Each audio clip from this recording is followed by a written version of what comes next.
predilecto para los ejercicios militares y durante 60 años estuvieron bombardeando inmisericordiamente lo que nosotros llamamos la Isla Nena, que se convirtió en un territorio ocupado, en un territorio de guerra, donde era prácticamente imposible la vida en paz de los viequenses. Ese bombardeo continuo ha causado estragos, graves estragos ambientales en la isla de Vieques, y todavía al día de hoy seguimos exigiéndole a la Marina de los Estados Unidos que asuma su responsabilidad de restaurar los terrenos que ya no son escenario de práctica gracias a la intensa lucha de desobediencia civil que se dio por más de 3 años, en que convergieron distintos sectores políticos en Puerto Rico para atender lo que originalmente era un reclamo del independentismo, de algunos sectores progresistas, de los viequenses, que se acabara el uso de nuestro territorio como un escenario de prácticas de guerra de los Estados Unidos. Vencimos en ese momento y confiamos que ese sea el camino que siga la vida política en Puerto Rico. ¿Cómo es la vida política en Puerto Rico? Tengo alguna idea, pero los televidentes, como hay mucho control mediático de las grandes cadenas de Estados Unidos, sí. Denos su versión, que es, a partir de ahora, nuestra versión. Puerto Rico es una colonia de los Estados Unidos. Es un país intervenido desde el 1898, un momento en que, aunque no era ya militarmente necesario, los norteamericanos invadieron la isla y comenzaron un proceso fallido, ciertamente, de transculturación.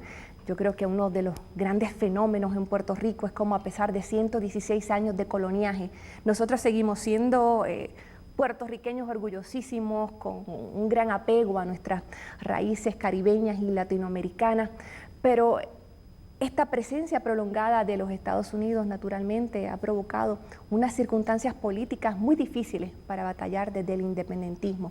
No solamente en el principio la presencia militar de los Estados Unidos, pero también el dominio ejercido a través del control económico, a través de la creación de un sentido de dependencia de parte de los puertorriqueños, porque el colonialismo, además de ser un fenómeno político, opera como una emboscada psicológica, en que se le hace pensar al colonizado que no tiene el mismo valor del país que le domina, en que se busca que se olvide de sus raíces. Así que Puerto Rico es un país todavía en ese conflicto para encontrar su condición política permanente.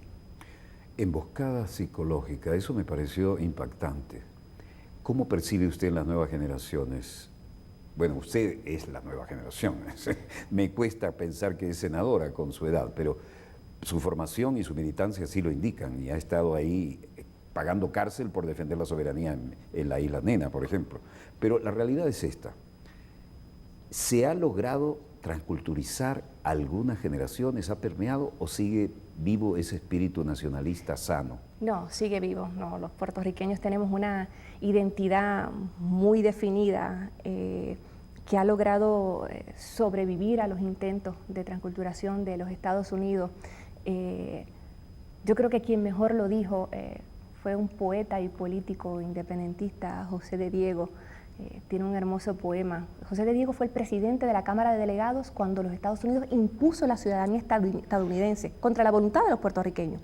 Y escribió para aquella fecha José de Diego que hablamos otra lengua, en otro pensamiento, en la onda del espíritu y en la onda del viento, y os estamos diciendo hace tiempo en los dos que os vayáis con el diablo y nos dejéis con Dios. Así que todavía queda ese espíritu en Puerto Rico, y creo además que los desarrollos recientes en términos económicos, sobre todo, sirven para abrirle los ojos a una nueva generación sobre el colonialismo como una quimera de prosperidad. Puerto Rico ha querido ser proyectado por los Estados Unidos primero como una vitrina de democracia, algo absolutamente falso. Nosotros los puertorriqueños no podemos tomar decisiones fundamentales sobre nuestra vida. Los norteamericanos controlan quién entra y quién sale de nuestra frontera. Venimos obligados a utilizar su ciudadanía porque no tenemos ninguna otra opción. Son quienes determinan qué aranceles pagan los productos que entran a nuestro país. No podemos adoptar legislación proteccionista para nuestras industrias porque eso atenta contra la cláusula de libre comercio de la Constitución de los Estados Unidos, que nos es aplicable siempre y cuando beneficie a los estadounidenses. Pero toda esa tramoya colonial ha resultado en lo único que podía resultar: la cultura de dependencia y de perpetuación de la pobreza, ya ha revelado lo que tenía que ser la consecuencia única. Puerto Rico actualmente es un país en que solamente el 40% de la población hábil para trabajar, en efecto trabaja, más de la mitad de la gente viviendo bajo el nivel de pobreza, una deuda pública que llega a los 70.000 millones de dólares, un país del cual se van... 70.000 millones de dólares para el tamaño dólares de Puerto Rico. Así es. ¿Y cuántos por debajo del nivel de pobreza? Más de la mitad de la población bajo el nivel de pobreza. Más de la mitad. Y 30.000 puertorriqueños que todos los años, con dolor en el corazón, abandonan la isla para buscar futuro en otras partes. ¿Población actual de Puerto Rico? Cerca de los 4 millones, casi 4 millones en la isla. ¿Población en Estados Unidos? Y la misma cantidad en Estados Unidos. Es decir, que Puerto Rico debería tener más de 8 millones en este momento y la mitad ha emigrado por razones de incapacidad de ganarse la vida en su propio país. Por distintas razones, porque en un momento se promovió la inmigración como la válvula de escape para los momentos de gran pobreza en el país y recientemente, pues, y muy tristemente, se ha regresado a ese ciclo en que la gente joven, la gente hábil, la gente capaz está huyendo de la isla ante las condiciones de desesperanza y de estancamiento económico. Nuestro país ya lleva 8 años en recesión. 8 años en recesión. Cero crecimiento económico. Cero crecimiento económico. Y tiene que ser así. La cultura de dependencia que han promovido los Estados Unidos, en que se ha desincentivado el empresarismo local, en que se le enseña a la gente que es mejor no trabajar para depender de un cheque que llegue con la firma de algún funcionario estadounidense. Esa es la forma en que perversamente los defensores de la colonia han logrado que para mucha gente esa vida de pobreza y de dependencia parezca la única salida. Por eso el independentismo tiene un enemigo muy formidable, ese enemigo invisible que es el miedo al cambio. ¿Usted puede decir algo así en las cadenas estadounidenses? ¿Tiene espacio para hablar en estos términos? Las cadenas estadounidenses cubren muy poco el tema de Puerto Rico y siempre de una perspectiva muy lejana. Entre turismo y típico. Algo por ahí, lo folclórico, ¿verdad? Sí. Que es parte de esa visión de los Estados Unidos de que los latinos solamente podemos aspirar a ser una minoría en ese país. Los puertorriqueños no, los puertorriqueños somos mayoría en nuestro país, pero es urgente para nosotros convertirnos en un tema apremiante para los Estados Unidos. Solamente cuando eso ocurra, como ocurrió con Vieques, en Vieques les creamos el problema de la desobediencia civil y finalmente tuvieron que desistir de las prácticas. Y nuestra aspiración es hacer lo mismo con el tema del estatus de Puerto Rico. Y hemos dado pasos importantes en esa dirección. ¿En qué ámbito? ¿Naciones Unidas? ¿OEA? Bueno, de la OEA no podemos esperar mucho. Pero sí las Naciones Unidas, las Naciones Unidas. Puerto Rico es tema recurrente ante el Comité de Descolonización que se va a reunir en las próximas semanas. En los últimos años hemos logrado que la resolución apoyando la autodeterminación e independencia de Puerto Rico se apruebe por consenso sin que sea necesario debate o votación. Eso ha sido un logro importantísimo, posible gracias sobre todo al apoyo que la causa de la independencia de Puerto Rico ha logrado en los últimos años en toda América Latina. Y recientemente en las elecciones del 2012 se dio un evento sin precedente en nuestra historia. Por primera vez la mayoría de los puertorriqueños dijeron claramente ante la pregunta ¿quiere continuar con el actual estatus colonial? Dijeron no a la colonia. Y para nosotros esa elección es fundamental porque la teoría que muchos han utilizado para sostener la condición política de Puerto Rico es el colonialismo por consentimiento. Pero una vez... Esa es una figura maléfica, ¿no? Maléfica. Colonialismo por consentimiento. Ven, tío Sam, que estamos mejor contigo. Que es casi como hablar de la esclavitud por consentimiento, o sea, claro, sería más legítima si algún esclavo diera su permiso para ser humillado y utilizado. No quería interrumpir el magnífico desarrollo que estaba haciendo usted, pero es que las frases son un martillazo para los que no estamos acostumbrados a esa semántica, ¿no? Y para nosotros la votación ha sido importante porque si había alguna oportunidad de que alguien sostuviera la teoría del colonialismo por consentimiento, cuando dijimos una mayoría de los puertorriqueños no a la colonia, desaparece ese consentimiento y entonces se hace evidente la situación de tiranía. Los Estados Unidos están ejerciendo su poder sobre mi país en contra del consentimiento de los puertorriqueños. Me encanta como dice mi país y eso nos aparte que nos emociona, nos hermana más en el concepto que defendemos como un leitmotiv, esto sí que no por reiterado se desgasta el concepto, ¿no? La patria grande latinoamericana y caribeña. Hay un reverdecer de esos conceptos, si es que alguna vez no lo estuvieron. Yo creo que nunca marchitaron, estaban latentes. Hay que esperar el momento que aparezcan los hombres y ese tema resurge, es parte de nuestra personalidad. Pero en este caso, ¿cómo perciben ustedes la solidaridad o no de la patria grande? En los últimos años ha sido una situación que ha cambiado muchísimo. Hubo un momento, claro, gobiernos de otra perspectiva, décadas atrás, pues no veían con buenos ojos el tema de la independencia de Puerto Rico. El poder de los Estados Unidos era demasiado, el temor a represalias. Además, si tú apoyas a Puerto Rico en eso, que es nuestra área de influencia, te podemos cobrar por acá en este otro tema, ¿no? Ciertamente, y sin ambajes, ¿no? Sin disimulo de parte de los Estados Unidos. Por ejemplo, la resolución de la ONU, el Comité de Descolonización, daba mucho trabajo que se aprobara, pero con el pasar de los tiempos esa actitud ha ido cambiando y esta nueva América Latina se ha convertido en una aliada indispensable para nosotros. Por un lado, compareciendo todos los años ante el Comité de Descolonización de las Naciones Unidas, pero además asumiendo otras iniciativas como la de enero en la CELAC, donde se tomó el tema de Puerto Rico y se selló ese compromiso de seguir trabajando para que en Puerto Rico se dé la oportunidad de que desarrollemos un proceso de libre determinación y apoyando la independencia de Puerto Rico, reclamando, y esto para nosotros es esencial, reclamando a nuestra isla como parte de esa gran patria latinoamericana.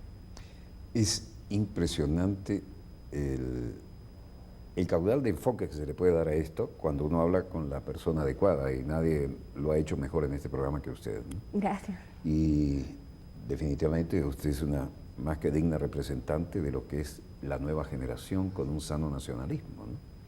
Ahora, el puertorriqueño promedio, ¿siente la solidaridad que tenemos hacia ellos o los grandes medios masifican el mensaje en otro sentido? Los medios corporativos siempre son un gran obstáculo para que la gente vea la realidad, ¿verdad? Para la transmisión con claridad de lo que está ocurriendo. Pero en Puerto Rico se da este fenómeno particular de que aún la gente que promueve que Puerto Rico se convierta en un estado de los Estados Unidos, que es un sector importante de la población, se sigue sintiendo... ¿Qué porcentaje de la población estaría en ese plan? Oscila cerca del 50%. Es una fuerza... ¿La estadidad? La estadidad, convertirnos en un estado de los Estados Unidos. Que interesantemente es un tema que en Puerto Rico, perdón, que en Estados Unidos no ha tenido mucho desarrollo. Nosotros hemos insistido que si los Estados Unidos quisieran que Puerto Rico se convirtiera en un estado más de su nación, hace rato que hubieran creado las condiciones para ello. La única razón por la que Puerto Rico es una colonia es porque a los Estados Unidos le interesa y han generado esas condiciones. Sin embargo, el tema de la estadidad es visto con muchísimo recelo porque los estadounidenses entienden que Puerto Rico es un donante incompatible con el cuerpo político de los Estados Unidos. Anexar a Puerto Rico sería buscarse otra Irlanda del Norte, buscarse otra Cataluña, porque independientemente de lo que pueda ocurrir, aunque nosotros estamos convencidos de que la estadidad es un absoluto espejismo, pero ese sentimiento de que en Puerto Rico debemos mandar a los puertorriqueños siempre va a existir en un sector de la población. Ese deseo que es algo no solamente político, ¿no? Es algo visceral, ese instinto de que nosotros somos otra cosa. Algo es el tema de las minorías en los Estados Unidos, pero algo muy distinto es una mayoría, los puertorriqueños, dentro de una nación definida no solamente geográficamente, sino también cultural y idiosincráticamente. Hace más de 30 años, bastante más, comencé a decir en la cátedra y en cámaras, ¿no? Preparémonos para un mundo interconectado, esto se nos viene encima a una velocidad más allá de lo que podemos percibir. Y tenemos que asumir que la realidad política, militar, la que sea, tiene dos teatros de operaciones. El teatro real y aquel que se va a reflejar en esto, los medios masivos. Yo no veo en ningún medio masivo de Estados Unidos que la muy pedagógica y muy colorida versión, y además evidente que es auténtica, ¿no? Es visceral que usted nos brinda, haya aparecido en esta forma. ¿Usted encuentra espacio acá no tenemos embajes en decirlo, con los cleptómanos de Atlanta, los de CNN? Muy poco realmente. En los últimos años, porque es importante conseguir ese Después interlocutor. le digo por qué le llamamos los cleptómanos. Conseguir ese interlocutor en los Estados Unidos. Nosotros hemos tratado de enfocar nuestra estrategia, lo que nosotros decimos, hacer que el mudo hable. Los Estados Unidos han estado muy acomodados en su posición, ¿no? No hacemos nada con el tema de Puerto Rico, ocupa como el número 300 en nuestra lista de prioridades, de momento no son un gran problema. Nos tenemos que convertir en ese gran problema. Y esa votación en que se le dijo no a la colonia ha empezado a generar el tipo de problema que nosotros queremos ver en los Estados Unidos. ¿Por qué es importante? En Puerto Rico se han debatido tradicionalmente tres alternativas. El Estado Libre Asociado actual, que es un gran engaño. El socio asociado en sociedad, como decía el poeta. Pero no es ni Estado, ni es libre, ni es asociado, es una vulgar colonia. Y el estatuto que permitió el desarrollo de un gobierno con limitada autonomía en nada cambió la estructura jurídica básica del colonialismo, que es la que existe desde el 1917. La Armada de Estados Unidos llega y manda, la Fuerza Aérea llega y manda, la aviación naval bombardea, ejercita y manda. ¿Y qué queda para el fuero local? El municipio. La administración de un presupuesto cada vez más menguado en un país, en una situación. Y con la figura del socio asociado en sociedad, ni siquiera tiene la responsabilidad de un Estado. No, nada, no. Es ganar, ganar para ellos. No, de hecho, Puerto Rico no tiene ningún tipo de representación siquiera en el Congreso de los Estados Unidos, solamente un comisionado residente que habla cuando lo dejan. Cuéntenos la figura del comisionado residente. Se supone que es el vocero oficial ante Washington de todos los intereses de Puerto Rico, o algo así. Lo que naturalmente no ocurre. Cada comisionado residente representa los intereses del partido por el cual haya sido electo y tradicionalmente pues, el poder se turna entre el partido colonial, que es el Partido Popular Democrático actualmente en el poder, y el partido que promueve la anexión, que es el Partido Nuevo Progresista. Pero es un papel bastante patético. Básicamente el comisionado residente de Puerto Rico en Estados Unidos hace el papel de un mendigo con corbata. Ustedes, se lo voy a decir, usted es colorful. Pues qué bueno, no tienen mejor representante para desmontar estas mentiras que usted. No hemos visto otro. Pero una cosa y mire que he espantosa. visto. Nosotros enviamos a alguien allí que se encarga de decirle a los Estados Unidos, si fuera posible que nosotros les demostramos que tenemos mucha gente pobre para que ustedes nos den más dinero para continuar perpetuando esa pobreza. Es un papel diabólico, es un papel perverso. Pero para cambiar esa realidad, para nosotros es esencial que el país entienda cuáles son las verdaderas alternativas y sacar a Estados Unidos de ese lugar tan acomodado, tan fácil que tiene, hablándole claro a los puertorriqueños, un mínimo de candidez, de honestidad, y por eso nosotros hemos estado promoviendo un proceso en el cual no solamente tengamos esta conversación entre nosotros los puertorriqueños, que también se incorporen los Estados Unidos, asuman su responsabilidad histórica y le digan a los que promueven la anexión, ¿sabes qué? Tú nunca vas a ser un Estado. Nosotros a ti no te queremos de Estado. Que es la realidad que todo el mundo sabe. Es como que el tema del cual no se habla en cierta compañía, pero todo el mundo lo sabe. Y es importante que le diga a los que promueven la colonia, esto es insostenible, como en efecto han tratado de comunicar de forma más velada. Y a los que creen que el Estado Libre Asociado tiene alguna forma de componerse, de seguirse maquillando, decirle de ninguna forma.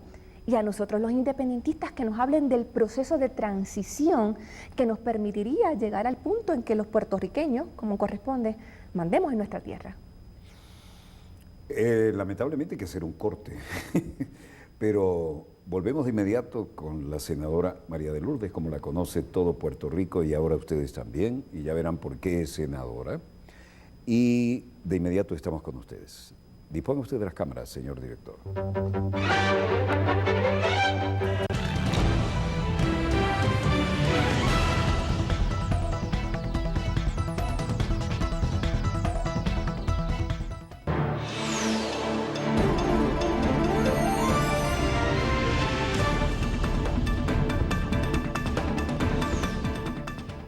Volvemos con más acontecimientos en pleno desarrollo y los tenemos agradablemente en casa. La senadora de Puerto Rico, María de Lourdes, como le llama a su pueblo. Pero además aquí en la agenda hay muchos temas que tampoco suelen ser para nada divulgados en las grandes cadenas de Estados Unidos. Lo de grande es por el tamaño, no por la calidad, ¿no? Ya no son los tiempos de aquella heroica romántica CBS de Walter Cronkite, ya ni la Aunt Bibi, ¿no? Ni la BBC es lo que era en esta guerra mediática en un mundo interconectado vía satélite y con internet y todo lo demás. Pero estamos en la batalla y por alguna razón, habiendo tantas opciones, el público nos prefiere y esa audiencia ahora la tiene usted en sus manos. Hay legendarios prisioneros políticos que han arriesgado todo por la independencia. A usted le tocó pagar cárcel, otros lo han pasado peor. Mucho Hay peor. uno que es emblemático en este momento. Háblenos de él. Oscar López Rivera es el preso político más antiguo del planeta Tierra. Lleva 33 años encerrado en unas condiciones absolutamente inhumanas, condenado... 33 años. 33 años. ¿A cuenta de qué? Por el delito de conspiración sediciosa, que es un delito que puede ser todo y que puede ser nada, por el cual, aparte de los independentistas puertorriqueños, se ha juzgado apenas a un puñado de personas en los Estados Unidos. Oscar era un puertorriqueño que de joven en su adolescencia fue parte de esa ola migratoria a los Estados Unidos. Su familia se mudó a Chicago, donde los puertorriqueños vivían en unas condiciones espantosas. Los puertorriqueños llegaban a los lugares que más nadie quería en los Estados Unidos, algunos de ellos trabajando en condiciones de virtual esclavitud, sobre todo los que trabajaban en los campos agrícolas. Ahí fue que creció No Oscar, ha cambiado demasiado el panorama. no ha cambiado demasiado. Cada vez que llega la Sabra, ya sabemos, mirando para otro lado y dándoles con todo. Pero este es un personaje legendario. No quiero interrumpirla. Cuéntenos. Oscar fue parte de... Bueno, primero, dato interesante, Oscar no fue independentista siempre. Oscar se hizo independentista o empezó a desarrollar conciencia política cuando estuvo en Vietnam, en el ejército de los Estados Unidos. Nosotros tuvimos el privilegio de estar con él recientemente en Terre Haute, en una conversación muy larga en que él nos hablaba de ese despertar político ante la agonía de la guerra. Y cuando regresó a los Estados Unidos comenzó a hacer ya más militancia política, junto con otros puertorriqueños que participaban de distintos movimientos, militancia política y social. Ustedes lo conocen por el nombre de pila, ya es un código en Puerto Rico, ¿no? Oscar. Y libertad para Oscar es un lema ya de todo el país.